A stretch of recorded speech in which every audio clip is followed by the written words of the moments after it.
You don't even like sports.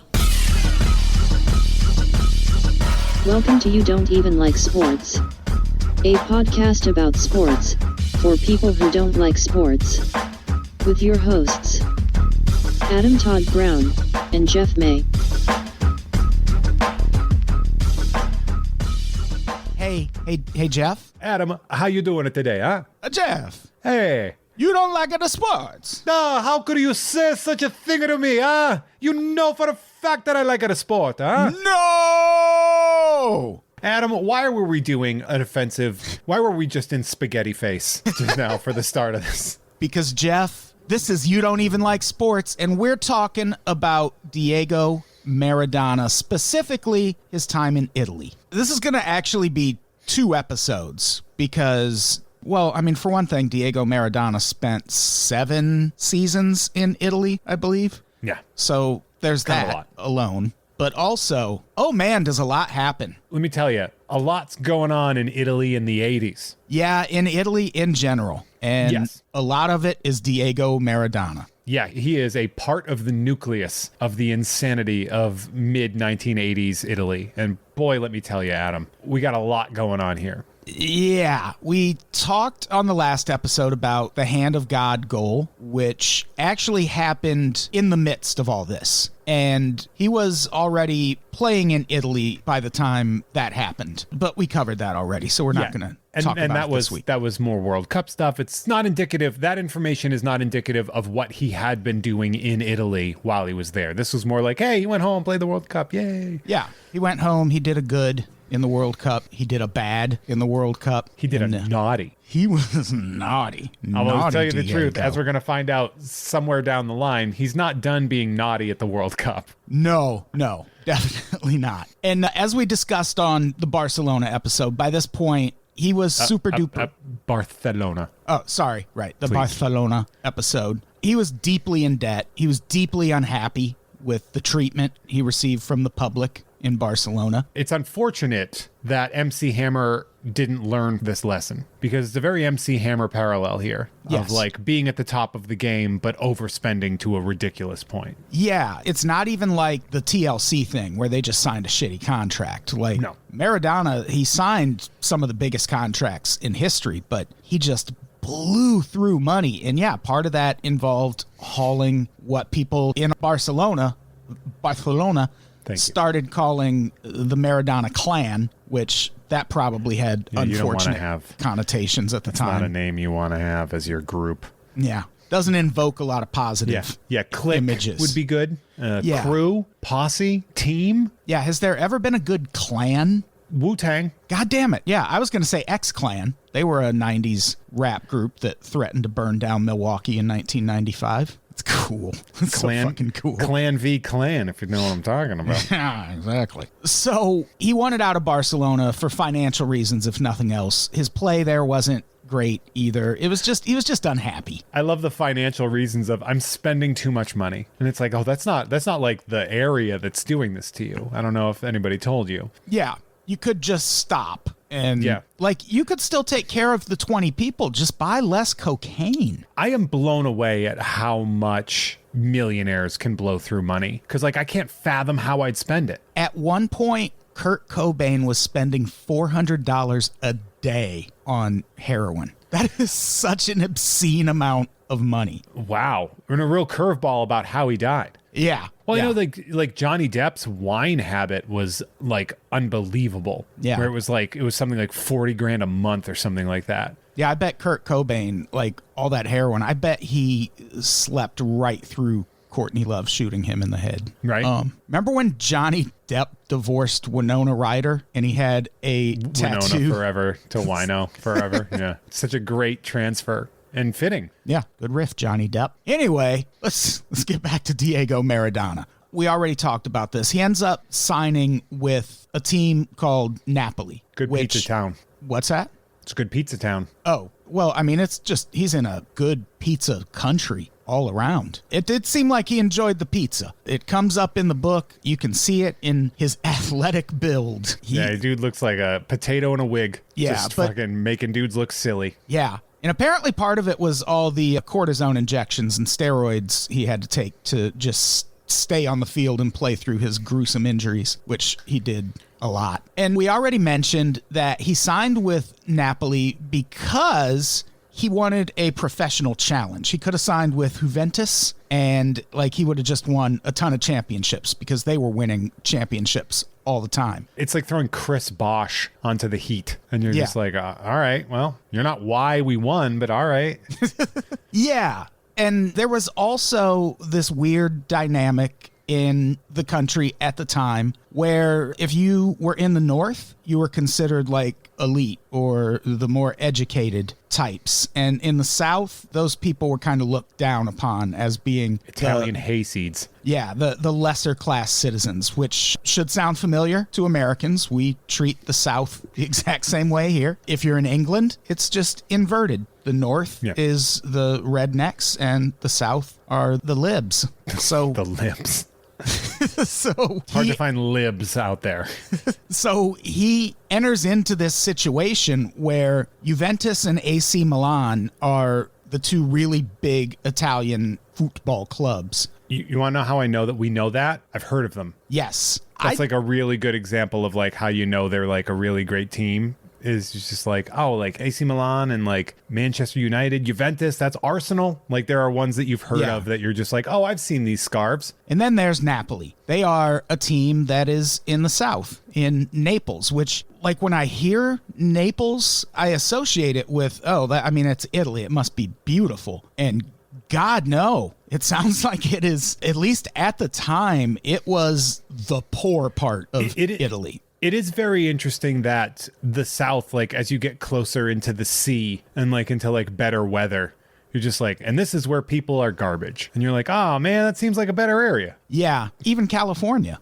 Yeah. Being near the Alps, that doesn't sound fun. No. Well, you're in Burbank. You're near the mountains. And I can attest it does suck. Unless you love coyotes. Who amongst us? They're good puppies. It's a good baby. So his choice to go to Napoli kind of lined up with his general aesthetic where, he grew up super duper poor. And as a result, he was always a champion of people who had less. And so him going to Napoli aligned with that really well. I don't know if that was his thinking. I think he just went to the place that would give him the most money, but still. It fits. It's a fitting location for him. It is sort of when somebody from New England gets drafted by the Patriots or something and you're I'm in my place. This is where I want to be. Yeah, the other thing too was because Juventus and just the northern part of Italy saw the southern part of Italy as lesser beings, they were unwilling to pay more than Napoli because in their opinion, you should take less to come to such a prestigious club. Like the Patriots. Right. And I don't know. In his situation, I respect that he didn't because, it is more challenging to go win a championship on a team that isn't that good yet. Can I say something, though, real quick? Yes. I feel like he might have avoided some problems if he went to one of those better teams. He certainly falls into some shit when he gets to Naples. The ball of yarn's going to unravel real quick. Yeah. The other thing about the team, it was absolute chaos before he showed up. It's not just that they were a lesser team, but you have to take into account soccer in Italy. It's not a game. It is life. Its politics are wrapped up in soccer. They use, right-wing groups use soccer to spread their fucking messages. Oh, we talked about the ultras and stuff like that as well. And it really does tie into it to the point where it's a nation full of the worst fans. Pretty much. It's if it was a country filled with just different Raiders teams. Yeah, but even then, Raiders fans, they do have a deserved bad reputation. Dodgers fans too. Yeah, LA sports fans in general, kind of. And the Raiders, when Howie Long played there, he wouldn't let his kids go to home games because he didn't want them. He's smart, yeah. In that atmosphere. But even then, it's not quite as bad as what you see, especially in Italy, surrounding soccer. It's just straight up fascism these days in a lot of cases. It's a spicy fan base. Man, I use this example all the time. Yes, it seems like the United States is propelling toward fascism, but we're still at a point where if you went to a Lakers game and started an anti-Semitic chant, you would just get kicked out Yeah. But do that at an Italian soccer game, and there's a good chance 1,000 or so people will just join in. Yeah, as a reminder, Europe's been edging fascism for the past 80 years. Long, long time. Yeah, so like, it's hard to be like, oh, America's just the worst. It's like, well, it's kind of commonplace in Europe to just be like pro-fascism. Yeah, and also violent about sports. And that's what situation Diego Maradona was walking into, basically. The team president, Corrado Ferlano, was under intense pressure to step down because the team just kept losing. And when I say that, I don't just mean the press was being mean to him, which they were, but in one case, a small plane dropped thousands of leaflets onto a Napoli match demanding that the team president step down. Classic. They set fires in the stands sometimes to protest him still being there. They were just looking for a reason, to be honest. Yeah. Someone threw a bomb at his house, and when he looked outside to see what happened, they were both still sitting there on Vespas and waved at him. It's the most European form of terrorism I've ever heard in my life. It sure is. Like it was time to eat, so they just started eating right there. Also, at that same time, someone set off a bomb in Napoli's stadium. So what are you gonna do? People were upset, Jeff. People were upset. It's what I wish Bears fans would do over our quarterback situation, but we never will. Bomb the stadium. Glad we recorded this. Well, here's the thing. The stadium was empty, Jeff, when they bombed it. So you don't wish the exact same thing. Exactly. Welcome to the lost episode, everybody. Take it from the top. So, yeah, he was getting a lot of shit, and he needed to do something to calm people down. And so that something ends up being signing Diego Maradona. Well, because there's the quote that you told me about from the book from Once Upon a Time. The gloves came off and the balaclava's on, which is such a European sentence. It is. Side note, you can keep the gloves on and the balaclava. Probably best to do that. You don't want fingerprints. Yeah, that would be the smarter thing. Or if they're boxing gloves, you don't want like a tooth to cut your hand and then you got an infection and die that way. Are you punching somebody in the face with the bomb? Yeah. That would be funny, like a terrorist trying to like do shit with boxing gloves. And so they end up signing Diego Maradona $7.3 million transfer fee. That is not a small amount of money. That is a huge amount of money. And that's in the 80s. Yeah, 1980s money. It was a record at the time. It's obviously not now, but at the time, it's a lot of money. But there was one more twist, Jeff. At the last minute, Barcelona demanded another $600,000, which if you're getting $7.3 million, that just seems like a really shitty move. Yeah, that's a shit move. And don't do that. That meant that now at the last minute, they stood a chance of losing out on Maradona. And that was unfortunate because a lot of the money to sign him came from a group called the Camorra. Which sounds fun. Yeah, basically the Naples Mafia. What was that? Yeah. You went out for a second. I didn't hear what you just said. A crime family basically financed this transfer. It's just like the Medicis during the Renaissance. It is exactly like that. They were patrons of sport. You have patron of the arts. You can have a patron of the sports. And it seems like Maradona knew that to some extent. Yeah, that's something that should probably be said. Like, hey, real quick, we're going to go. Side note, a lot of that money came from the mob. It's fine. If nothing else, almost immediately after they signed him, there was a press conference and a French journalist was like, hey, you know most of the money to sign you came from the mob, right? And they ran that dude out of the country. I mean, better than how it could have gone. Yeah, I mean, stop snitching, dude. Come on. So they weren't going to take losing out on Maradona lightly. The mob was, as we'll find out, for a very specific reason. They were really counting on him coming to the country. Yeah, they footed a lot of the bill, and then also the people. Also, the people in one of the poorest parts of Italy, the team president went to the people and was like, hey, if you want Maradona, we need another $600,000, and you are our last hope. And that's actually a thing you see here in the United States, but it's usually over stadiums. That's how teams will hold a population hostage, by threatening to move if they don't get a new stadium paid for by taxpayer money. I hate that so much. It is. Now that is a super duper dick move. Yeah, that's a scam.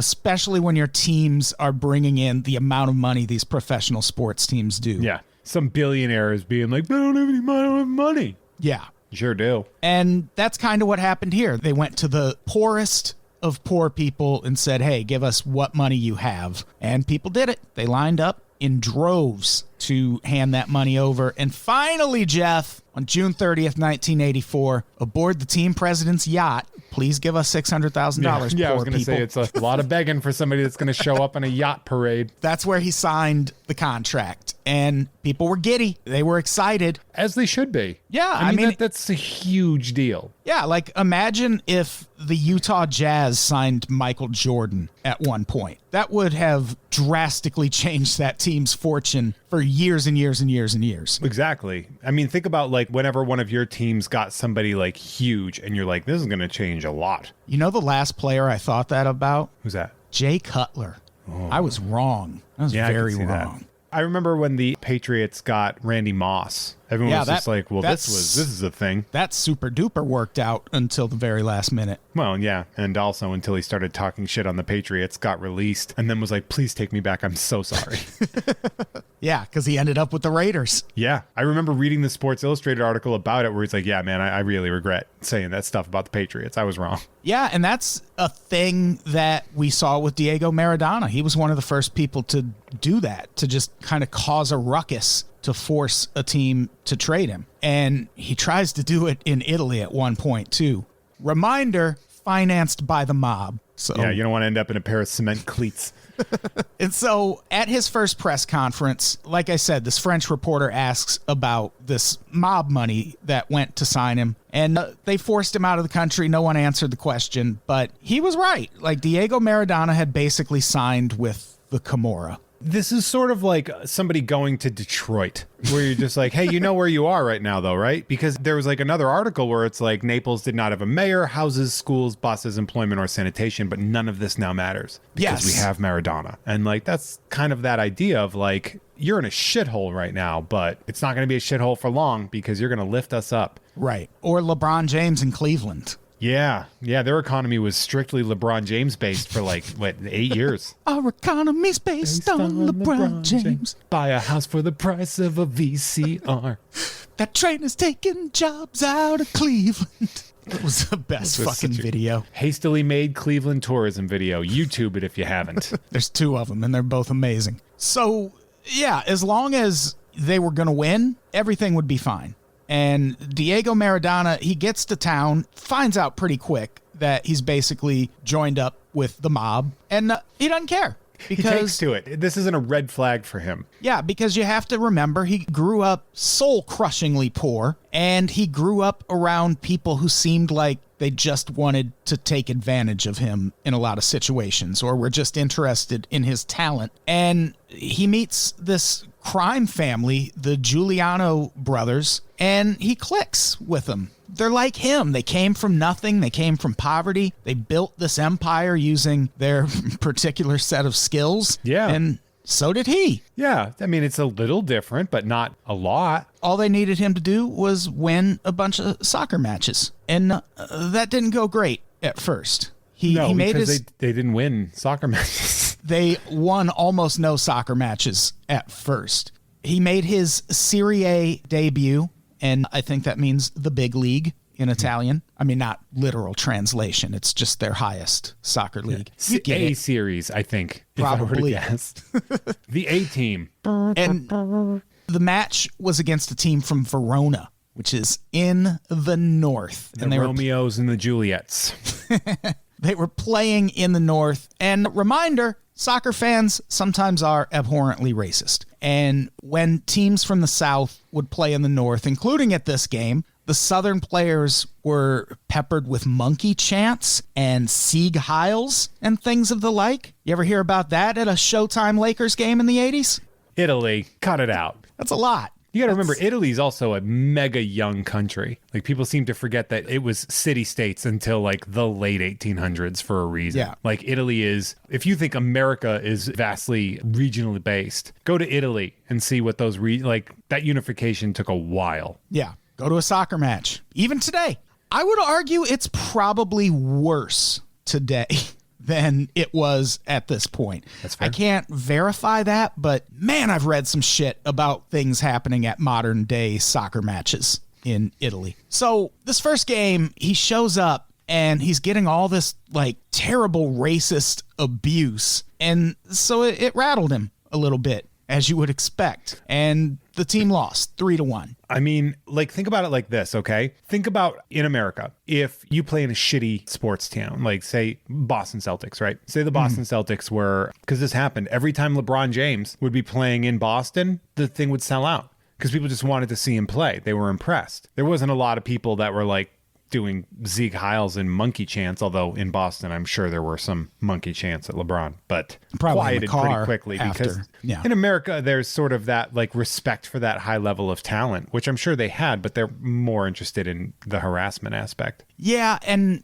also I think with soccer, it's more diverse in terms of where the players are coming from. Like, not necessarily skin color diverse, although with as many countries as it represents, yes, it is. And I think like that's hockey, where they're like, oh, here's the Nigerians. You know, it's like, it's not really happening. And it's like, I can just imagine, well, it's one of the things you read about now is there will be a player who transfers to, say, a team in Italy, like Maradona did. And all of a sudden, he's the only brown person on the team. And even at their own games, they'll get racist abuse from people. It's insane. And it got to him. And they won 2 matches by the time Christmas break had rolled around. And I believe with soccer, they play every Sunday, just like real football. So from, September to around Christmas, just winning nothing. Getting their dicks pushed in the dirt for all of autumn. So now, not only are they facing relegation, which is a thing I still think should happen in pro sports here, where if your team sucks, they just send you down to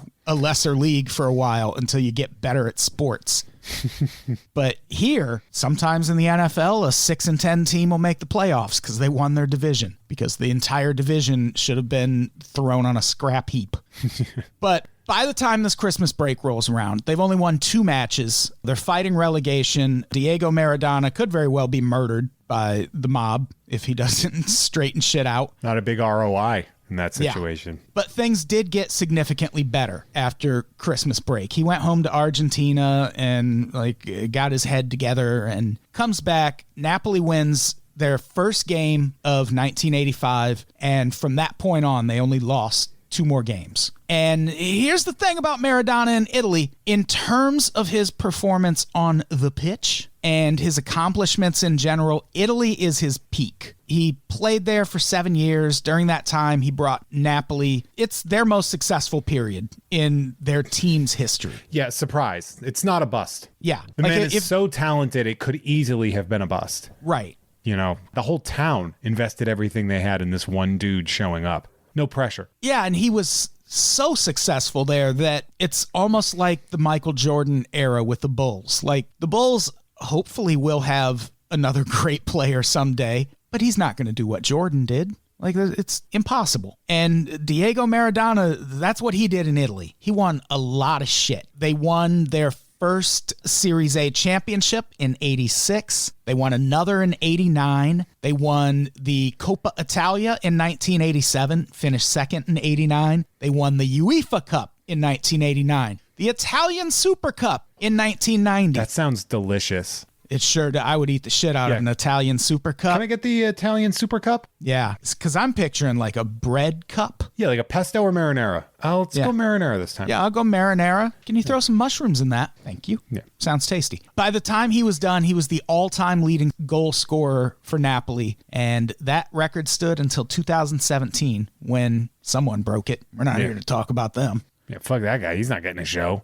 Yeah. So, as you'd expect, people fucking loved Maradona in Naples. Well, you got to remember, too, that's also during the time that he helped Argentina win the World Cup. So, this dude is on it. Yeah, he is internationally beloved. But also, there are people like Pele who are out there who, there's that quote from him where he was like, yeah, he's good at it, but he sure could stand to grow up a little bit. Yeah, Pele is really sort of like he was like the very level-headed all-star of that situation where he was just like, hey, man. And he was like really kind, it seems. Yeah, Pele was a very dignified dude. Yeah. Like, he seemed like he would just be the nicest person. You like, didn't genuinely. You didn't see the cocaine he was doing. Maradona, it seems like he had cocaine in his hair when he was playing.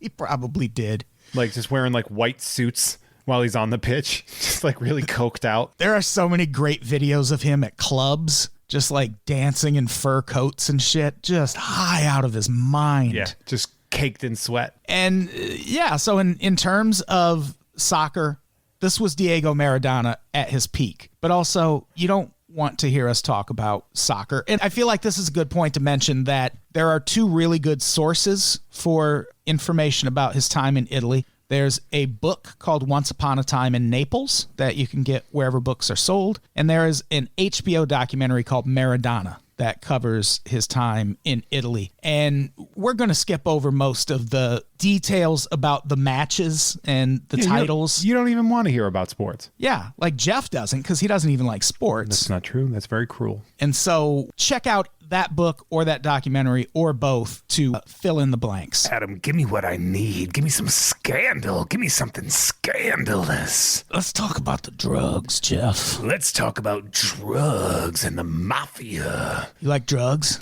I sure do. No, I don't, man. Well, I mean, some drugs. I like an edible to put me down. That's not tell you that much. So, fortunately for people listening to this, Maradona's time in Italy was also kind of the peak of his drug use. He was the Michael Jordan of cocaine. Boy, was consumption, he. Yeah. Yeah, it really is true, that thing he said near the end of his career where he was like, imagine if I didn't do all that coke. It's like they would have had to ban him from soccer. Like, he would have been Wilt Chamberlain at that point. Yeah, to be fair, though, he might have also just been, if he was on so much coke, he would have been a lot slower if he wasn't. That's true. Yeah. You know, he's just trying to, like, make friends with people on the pitch while he's all coked out. One of my favorite details about Wilt Chamberlain, this is a very quick one, the NBA had to ban the act of dunking free throws because Wilt Chamberlain, when he was fouled, would just jump from the free throw line and dunk instead of trying to shoot a free throw. They finally made that illegal. That's a fair thing to make illegal, I think. I don't know. Because it's kind of just, you're just like rewarding someone for being mega tall.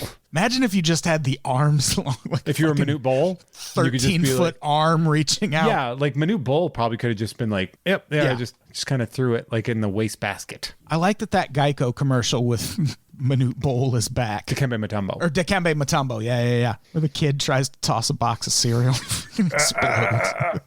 Danny Jollis does such a great bit about Dikembe Mutombo. Who? Danny Jollis.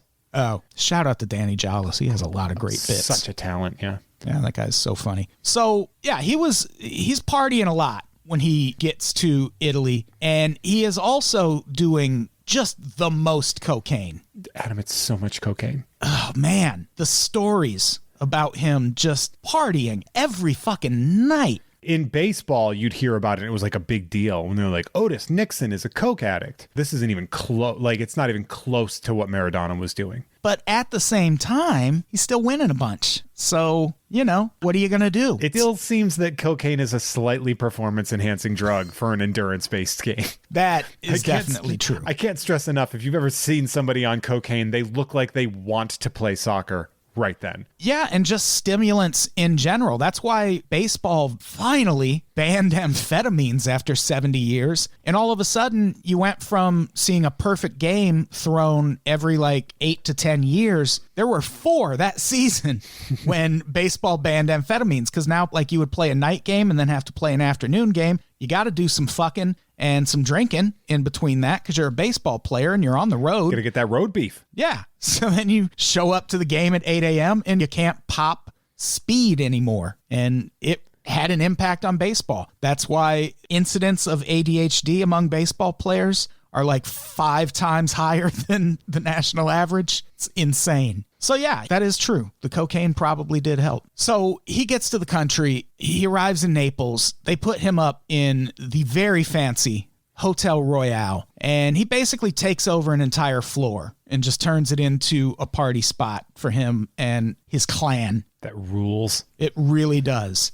And it took a while to get him into permanent housing because they had purchased him a luxury 2-floor apartment, had his own private gym on the bottom, had a huge garage for all his cars, and he rejected that because he wanted a mansion like they built for him in Argentina. And I love how this problem comes to a resolution. They go to Diego Maradona and say, look around. Where do you think we're going to put a mansion? You're in Naples. Yeah. You're going to have to live in an apartment. You're in an Italian favela. Yeah. It's not happening, it was dude. So overcrowded, they legitimately did not have the space to build him the home. When are we going to put it a mansion, huh? I mean, it's Diego Maradona. You could have just torn down some poor people's houses and let them move in with him. He would have been fine with that. Yeah, there's a dichotomy to that of like plowing over the poor, but giving them space in your mansion. Yeah, I'm sure a lot of them would have taken it. Sure. Yeah, I wouldn't mind living in a mansion. With Diego Maradona? I would probably have a problem with that. Because I would come, it would be like 3 a.m. I'm like, does anybody sleep here? But it's a mansion. You just make sure your room is in the west wing. Loud acoustics. Oh, yeah. You True. know, they're not putting like the sound canceling foam all over the place. A 15,000 square foot recording studio.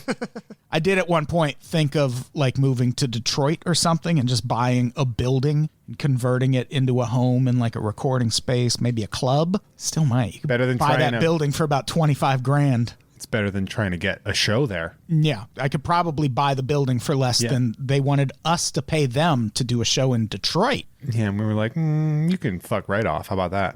Yeah, something like $900. You wanted $900 for us to do that. And you were just like, how about I just buy the building? Yeah, travel here on your own dime and give us $900 to host your show. No, thank you, Detroit. Anyway, so Diego Maradona, as is customary, he's blowing through money as soon as he gets to Naples. By now, his entourage is more than 20 people. He had a Ferrari, a Rolls Royce, a Porsche, a yacht, and that healthy appetite for hookers and blow, baby. I got to be honest. A Ferrari and a Porsche seems like you're like, he was drinking Coke and Pepsi. It was like, well, just pick one, man. Yeah, that's one obsession I've never been able to wrap my head around. Like, no matter how much money, and I get, like you brought up earlier, what do you spend your money on? Like, I don't know. I'm not rich, but I donate every other Farm Fresh box I get to a food bank instead of having them send it to me. Like, do something good with your fucking money. Yeah. Here's the deal. I will put this very nicely here. I wouldn't be mad at somebody if they got one luxury car and one sports car. If they're like, you want to drive fast, have the Ferrari or a Lamborghini or a Porsche. You want to drive in luxury, get a Rolls Royce or a Bentley. Fine. Yeah. Go for it. I'm sure they're great. But like having multiple versions of that, it just seems egregious. And it's especially weird coming on the heels of that quote we mentioned on the last episode where he met Pope John Paul II, which we're going to follow up on that story in a minute. And he came out of it and was like, he told me he wanted to help poor people and he's got gold ceilings. Sell some of your gold and help poor people. And it's like, you have 80 cars. Yeah. How about you sell some of your white gold, if you know what I mean? But also, to be fair, he's not a man that is running what is essentially a global charity. True. Or what is or global sex trafficking. Purported to be, yeah. Like, so, yeah, meanwhile, his manager, Jorge Cedarspiler, I think that's how you pronounce it, he's still trying to dig them out of the financial ruin from their time in Barcelona. And he's trying to turn Maradona into a money-making enterprise off the pitch. This guy's job must be so hard. Like it's this guy, hard and it's got a sad ending. This is like being Nicolas Cage's financial advisor. Did you ever hear those stories? Yes. And the guy's just like, I told you not to buy dinosaur eggs. I don't know what more you want from me. He bought like someone's tomb. It's like, what are you going to do with that? He bought a tomb in New Orleans. He bought a whole Tyrannosaurus skull. And then it turned out that like it was stolen and he had to like forfeit it. Like what are you going to do? Flip that? Oh, I'm going to own all the weirdest shit, man. So yeah, that is kind of the situation Maradona's manager is in. He cannot get a handle on this spending that he's doing. And he's trying to figure out ways to make money off the pitch. And he finally has this idea, like, we're in Naples, everyone loves Maradona here. We're just going to put his face on a bunch of merch and sell it. Why didn't you have that idea a long time ago? Yeah, that should have been like on your way out of Argentina. Yeah, or even in Argentina. Yeah. But, reminder, the Camorra runs Naples, basically. They are the law in Naples. They're the Judge Dredd of Naples. Very much so. And they had the same idea. They were also like, we should get into selling Maradona merch, except they were not planning to cut Maradona or his manager in on any of this. Merchadona. Right? That should be the title of this episode, man. Fuck. Merchadona. So they did it. They just flooded the streets and shops of Naples with bootleg Maradona merchandise. And Maradona's manager actually, I guess forgetting where he was at, went on the news and in the newspapers and was like, whoever's selling this, we're going to sue you. And so then the mob shows up at his house and was like, hey, stop that. Stop saying you're going to sue us. Or, yeah, we'll kill you. Yeah, we were going to kill you. Because you know who we are. We want a return on our investment here. So he had to do it. I'd be like, well, can we at least make our own merch? Like, that's the other thing. Like, well, can we do it too? And they probably would not have let him because he certainly didn't try after this. Yeah, and just getting commercials or something. Yeah. For some 80s property. What would be a good Viennetta? One of those Viennetta ice cream things? That would be a... Oh, yeah. Or like a Jell-O Grey Pudding Pops? Yeah, Grey Poupon commercial or some shit. I love those Grey Poupon commercials. A lot of opportunities commercials. to make money outside of the merch game, Maradona I'm not team. a fan of Grey Poupon, though. I don't like a Dijon mustard. I like it when it's like when you make a nice Dijonaise because it's got a little pep to it. I like a spicy brown. That's a mustard right there. That's a spicy brown, huh? That's a spicy brown.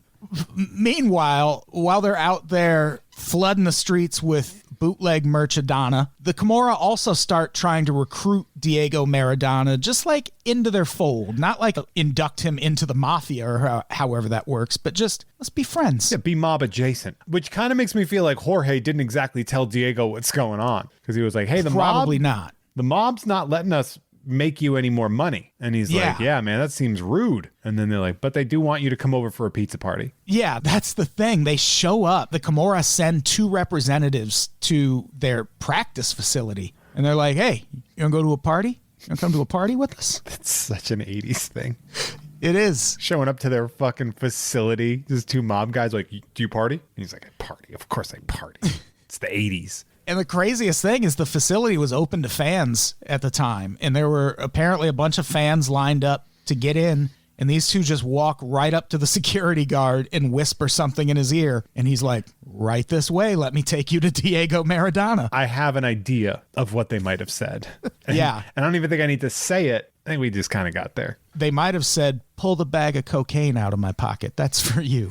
Now take me to Maradona. They whispered, that's a spicy brown.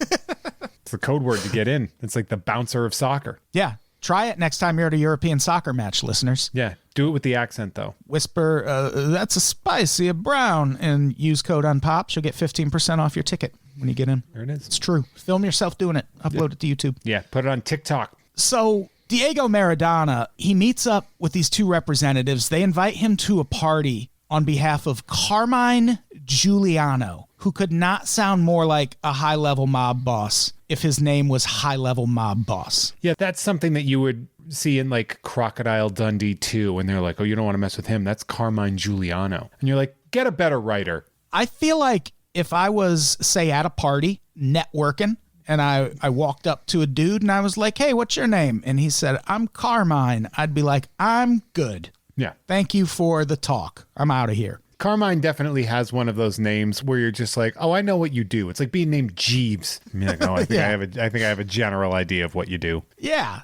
So Carmine Infantino, legendary comics artist. Sure.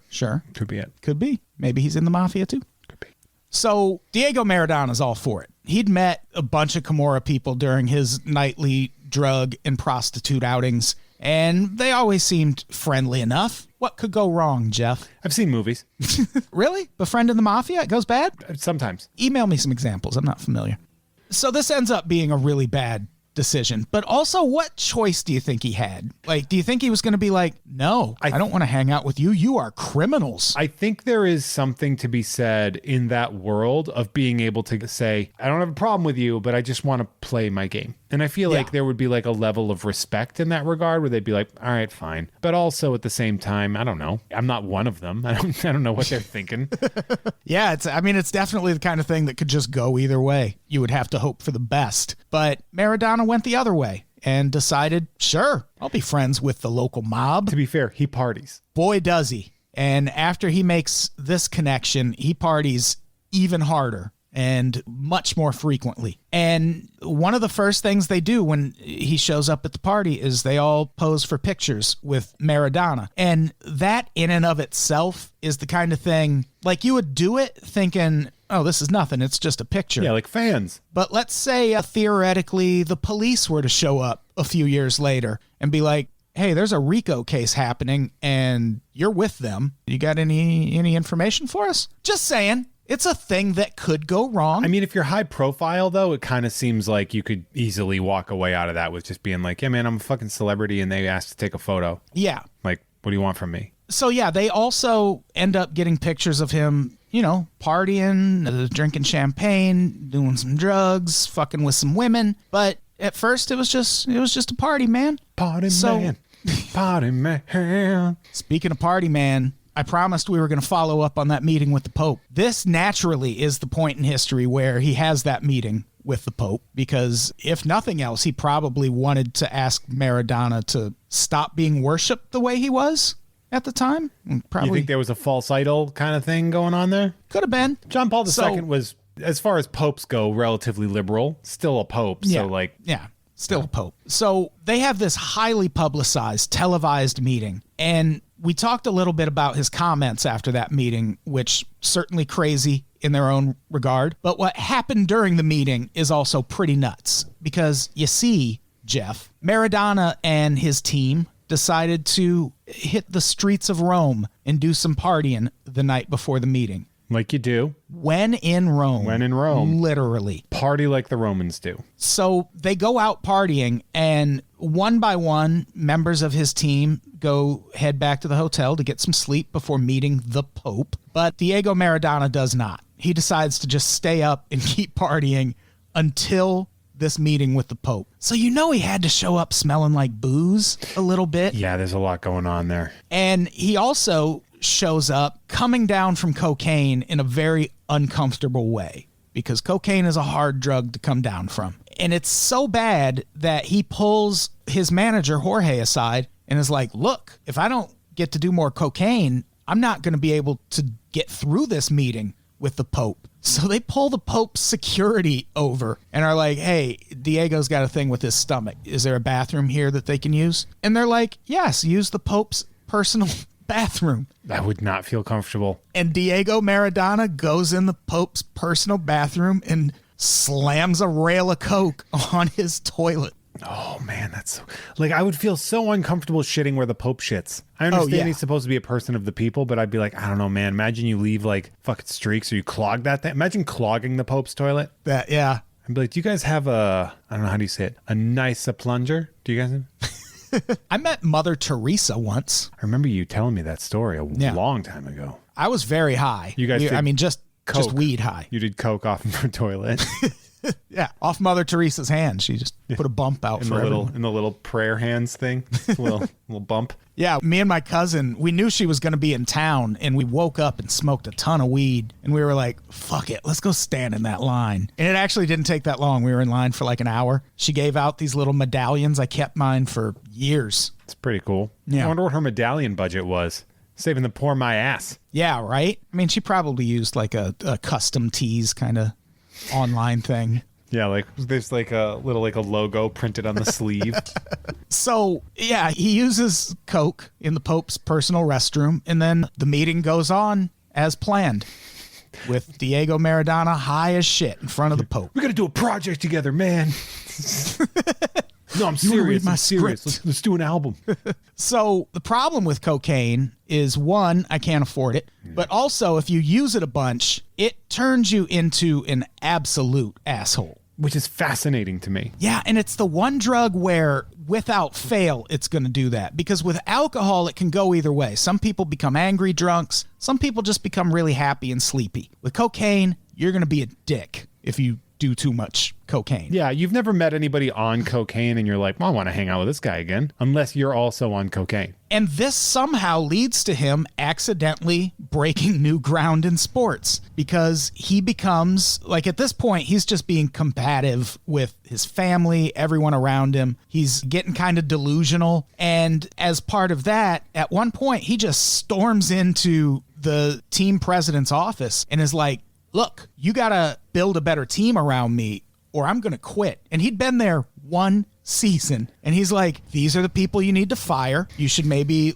reach out and see if you can get these people. And at the time, athletes did not do that. Like, athletes were employees and the owners were your bosses. I'm not against this, to be honest. No, it's a good thing. And it's the thing, I think LeBron James, more than anyone, really ushered it into modern sports, and especially the NBA. But Diego Maradona did a bunch of coke and did it first. I think they did that. I mean, I would say he probably didn't make the demands, but I've mentioned them before, but the New England Patriots really did build the team around Tom Brady. It wasn't just, They weren't just like, well, we have a good quarterback and we'll just do other stuff. They were just like, okay, well, what can we do with this motherfucker? Yeah. And the team, there's still teams now that don't take kindly to this. There are all kinds of reports that a couple years ago, Aaron Rodgers tried this with the Packers, who legitimately are not doing much to build a team around him, and he still takes them to the NFC Championship all the time. Terrible Jeopardy host, though. Yeah. But there is a story where a couple years ago he tried this with the Packers, and they were like,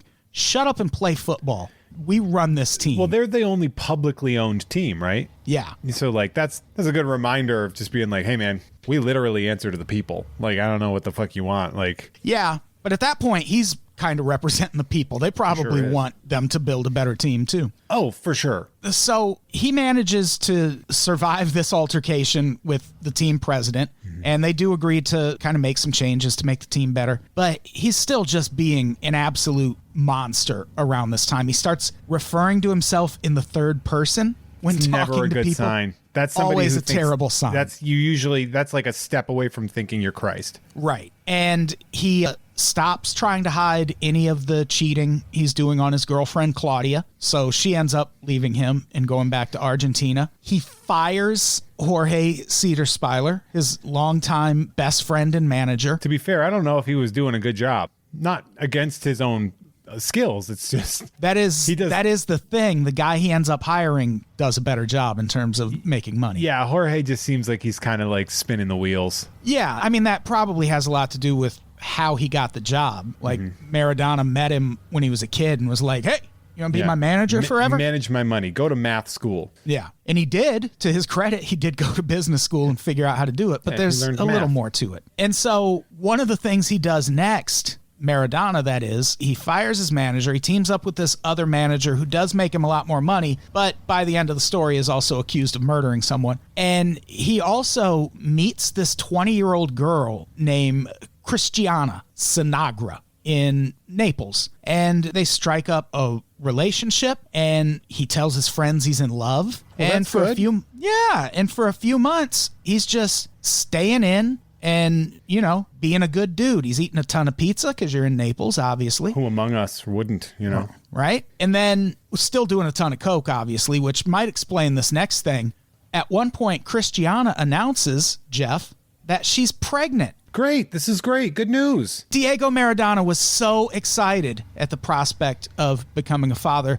Jeff, just joking. He was pissed. Oh, well, he saw this as a betrayal. And one, told her to get an abortion, and then immediately went back to his life of banging broads and hoovering coke. I don't know if you know anything about Italy. It's famously Catholic. Very Catholic. And he just hung out with the Pope. He just hung out with the Pope, and now he's asking a woman to get an abortion, which that's a lot. Totes abortion, bro. And the people in Naples did not like this at all, because now this was a dude from another country coming in, knocking up one of their own, and then disavowing the child and the relationship in general, leaving this woman on her own. And this is one of the first points where the people of Naples kind of start turning on Maradona in terms of their opinion. Like, they didn't turn on him, makes it sound like they did something bad. No. This was a legitimate reason to be mad at him. They're just like, this guy kind of an asshole, huh? That was the thing. Like, when you're talking about someone who before this, people were acting like he's a god. And now all of a sudden this makes him seem a little more normal. Like when you found out Jordan had a huge gambling problem. A massive gambling. Well, it's hard to call it a problem when you can afford it. Yeah, that's the thing. He had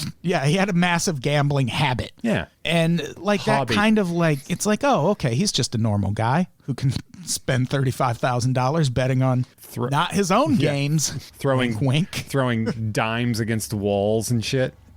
Oh, The Last Dance is so fucking good. So good. So with the people of Italy turning on Maradona, I think that makes a good point to end this episode. Adam, that's a sode because we got more Italy to come next episode. We got so much more Italy to come. We're about a year in, so we somehow have to rush through 6 years of stuff in one more episode. You know how we do that? Doing cocaine. Well, yeah. We'll get through it so fast. We'll be like, hey, man, let's talk about year 2 real quick because it is fucking wild, man. It's fucking wild. See all those championships he won? That shot. That fucking shot. Fucking crazy. You can't say that. It's the greatest of all time. He's GOAT, man. He's GOAT. Absolutely. We should fucking do something together. We should do a podcast about this guy together. So, do we have anything to plug before we get out of here? I mean, yeah. What do you got? Well, Jeff Has Cool Friends. It's my new podcast. That's essentially my old podcast, but my own goddamn property. And that you can listen to that at patreon.com/Jeff May. You can also check out Tom and Jeff Watch Batman on Gamefully Unemployed. And of course, I'm a regular co-host on the Unpopular Opinion podcast with Adam Todd That's Brown. not true. A real monster. Just a real bag of trash. Jeff also co-hosts a podcast about how he doesn't even like sports, which that's not the you're case. listening to right now. No. It's called You Don't Even Like Sports. The you being Adam Jeff. Todd Brown, yeah. No. I don't know. What do I... Patreon.com/unpops, unpopsnetwork.supercast.tech. You can get bonus episodes. You can still sign up for $5 a month for now. Bone Con. Right? Lots of Bone Con. There's bonus episodes of this podcast out there waiting for you to listen to. We're going to do another... I stumbled across a fun story researching this about a match-fixing scandal that happened in Italy in 1980 that ends with the police converging on games as they were in progress to arrest people. Sounds fascinating. Spoiler We're alert. probably going to... Yeah, spoiler. We're going to do a little Bone Con about that. Hell yeah. And until then, let's get the fuck out of here. Jeff, say goodbye. Bye. Goodbye, everybody. We love you. You get the Pope rookie card. So much cocaine.